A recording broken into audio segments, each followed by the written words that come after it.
નમસ્કાર દર્શક મિત્રો, સંદેશના ડિજિટલ પ્લેટફોર્મમાં હું સુભાષ તમારું સ્વાગત કરું છું. મિત્રો, રાજ્યમાં દારૂબંધીના મોટા દાવાઓ વચ્ચે દર મહિને દારૂ પકડાવાના જે આંકડા સામે આવતા હોય છે ખૂબ જ ચોંકાવનારા હોય છે. લાખો અને કરોડોની જે રકમ હોય છે એમાં આ દારૂ પકડાતો હોય છે. અરે સવાલ એ થાય છે કે એક તરફ ગુજરાત પોલીસ છે, દાવા કરી રહી છે કે ભાઈ શાંતિ, સુરક્ષા અને સલામતી સાથે રાજ્યમાં દારૂબંધી છે, તો પછી લાખો કરોડોનો દારૂ રાજ્યમાં આવે છે કઈ રીતે? અને આ જ બાબતે ચર્ચા કરવા માટે મારા સહયોગી જિગ્નેશ અત્યારે મારી સાથે હાજર છે. એમને પહેલો સવાલ કરવા માંગીશ. જિગ્નેશ, સૌથી પહેલાં તો મને એ જણાવો કે બુટલેગરો જે રીતે રાજ્યમાં દારૂ ઘુસાડે છે એમની મોડસ ઓપરેન્ડી કઈ હોય છે? સુભાષ, સૌથી ગંભીર પ્રશ્ન એ છે અને એ વાત માની શકાય કે પોલીસ કરતા બુટલેગરો એક સ્ટેપ આગળ છે અથવા તો તેમની વિચારસરણી એડવાન્સ છે, માટે જ ગુજરાતમાં તેઓ દારૂ લાવવા માટે સક્ષમ છે. ઘણી વખત એવું થતું હોય છે, આપણે સાંભળ્યું હોય છે કે અલગ અલગ મુદ્દામાલની અંદર કે અલગ અલગ પેકેટોની અંદર કે ખોટા બિલ કે ખોટા ટ્રાન્સપોર્ટના જે લૂપ હોલ્સ છે તેનો ઉપયોગ કરી અને દારૂ ગુજરાતમાં ઘુસાડવામાં આવતો હોય છે. પરંતુ એ બુટલેગરોની મોડસ ઓપરેન્ડી છે, તે તેમની વિચારસરણી છે કે જેના જ કારણે ગુજરાતના બોર્ડરેથી અંદાજિત 300, 400 કે 500 કિલોમીટર સુધી કે ગુજરાતના છેવાડા સુધી તેઓ દારૂ પહોંચાડવામાં સફળ રહેતા હોય છે. આના પહેલાં પણ ઘણી વખત જોયું છે કે બોર્ડર ઉપરથી દારૂ આવતો રોકવા માટે ઘણા બધા નવા ઉપકરણો વસાવવામાં આવ્યા. બોર્ડરો ઉપર ટ્રકોનું સ્કેનિંગ થાય તે માટે કરોડોની મશીનરી મૂકવામાં આવી, કેમેરા મૂકવામાં આવ્યા, થર્મલ સ્કેનિંગ કરવામાં આવ્યા, પણ તેમ છતાં બોર્ડરોથી આવતો દારૂ અટક્યો નથી.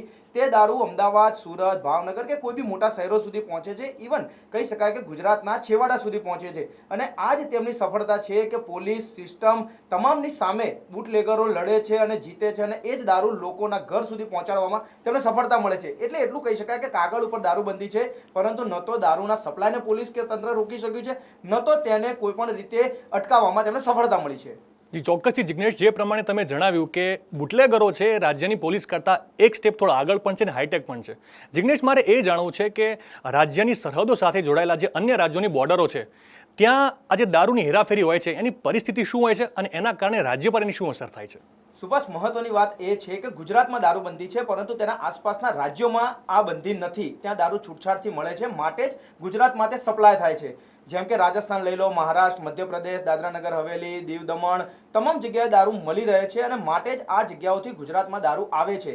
જ્યારે ગુજરાતના બોર્ડરમાં કે ગુજરાત પોલીસ સતર્ક થતી હોય છે ત્યારે આ રાજ્યો એટલે કે જે ગુજરાતના સીમાને અડીને આવેલા રાજ્યો છે ત્યાંથી તેના પર બ્રેક વાગતી હોય છે અને તરત સપ્લાયરો નવો માર્ગ અપનાવતા હોય છે. જેમ કે ગુજરાતથી સંખ્યાબદ્ધ કિલોમીટર એટલે કહી શકાય કે 1000 કિલોમીટર દૂર, 600 કિલોમીટર દૂર જેવા રાજ્યો છે, જેમ કે પંજાબ, દિલ્હી, હરિયાણા જેવા અલગ અલગ રાજ્યોમાંથી આ દારૂ છે તે સપ્લાય કરવામાં આવતો હોય છે. અને ત્યાંથી ટ્રકોને સપ્લાય કરવા માટે ખોટા જીએસટીના બિલ, તેના સાથે જ તેના ખોટા ઈ-વે બિલ બનાવવામાં આવતા હોય છે. કોઈ પણ અન્ય વસ્તુની અંદર આડમાં દારૂ છુપાવવામાં આવતો હોય છે.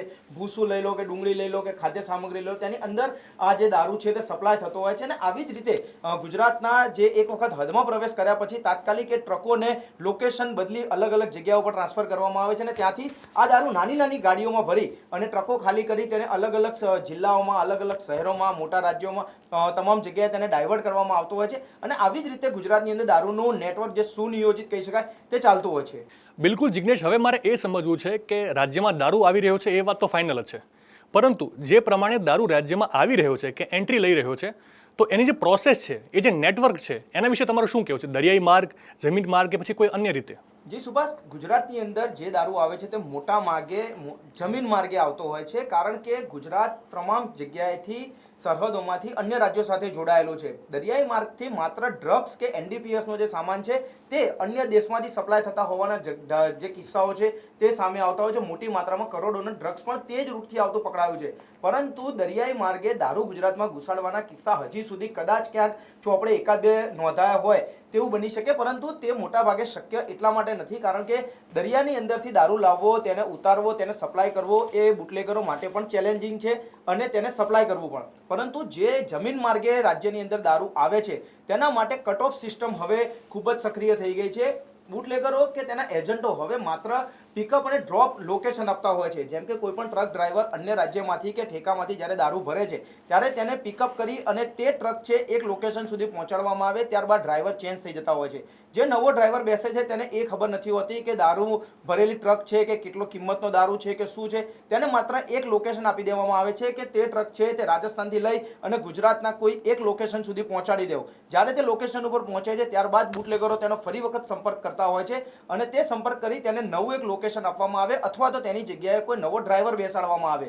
તે નવા ડ્રાઈવર પાસે નવું લોકેશન હોય છે. મહત્વનું છે કે આખું જે કોમ્યુનિકેશન છે તે ઇન્ટરનેટ કોલિંગના માધ્યમથી થતું હોવાથી સીધી રીતે એક ડ્રાઈવર બીજા ડ્રાઈવરને કે તેના પહેલા ગાડી કોણ લઈને આવ્યું હતું, આગળ કોણ ચલાવશે તે અંગે તે પણ જાણતો નથી હોતો. તેને માત્ર એટલી ખબર હોય છે કે જે ટ્રકનો નંબર છે, જે ટ્રકનો તેને ફોટો મળ્યો છે તે ત્યાંથી લેવાની છે એક જગ્યા ઉપરથી અને બીજી જગ્યાએ તેને ડ્રોપ કરી અને ત્યાંથી તેને નીકળી જવાનું છે અથવા તો વધુ કમાન્ડ મળે તેની રાહ જોવાની હોય છે. માટે બુટલેગિંગ એટલે કે દારૂ ઘુસાડવા માટે જે નવી મોડસ ઓપરેન્ડીઓની શરૂઆત થઈ છે તેમાં જે આ નવી મોડસ ઓપરેન્ડી સામે આવી છે કે જેમાં કટ ઓફ સિસ્ટમ વાપરવામાં આવે છે. તેથી જ પોલીસ માટે પણ તેને પકડવું અને રોકવું પણ એટલું જ મુશ્કેલ બન્યું છે. કારણ કે એક ડ્રાઈવરનો નંબર તેમને મળે, એક વ્યક્તિનો નંબર મળે તો તેને ટ્રેસ કરે ત્યાં સુધી અન્ય વ્યક્તિ તે કારમાં સવાર થઈ ચૂક્યો હોય છે, તે ટ્રક લઈને નીકળી ચૂક્યો હોય છે. જી બિલકુલ જિગ્નેશ, અને હવે મારો અંતિમ સવાલ એ છે કે જે પ્રમાણે તમે આખી મોડસ ઓપરેન્ડી અને જે નેટવર્કની પદ્ધતિ સમજાવી, એટલે એક વાત તદ્દન ફાઇનલ થઈ ગઈ છે કે રાજ્યમાં દારૂ તો પ્રવેશી રહ્યો જ છે.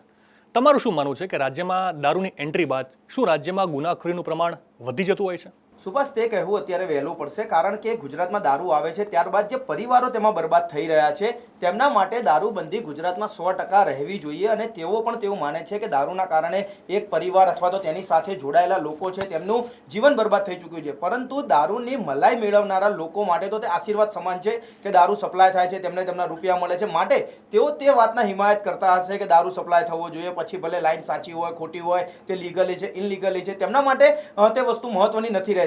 પણ હા, જો ગુજરાતમાં દારૂબંધી હટે અથવા તો ગુજરાતમાં દારૂબંધી યોગ્ય રીતે કામ કરે તો જો દારૂ ન વેચાય તો સ્વાભાવિક રીતે ગુનાખોરી અટકી શકે છે. કારણ કે જે દારૂ પીધા બાદ જે ગુનાઓ છે તે હંમેશા હિંસક સ્વરૂપ ધારણ કરતા હોય છે.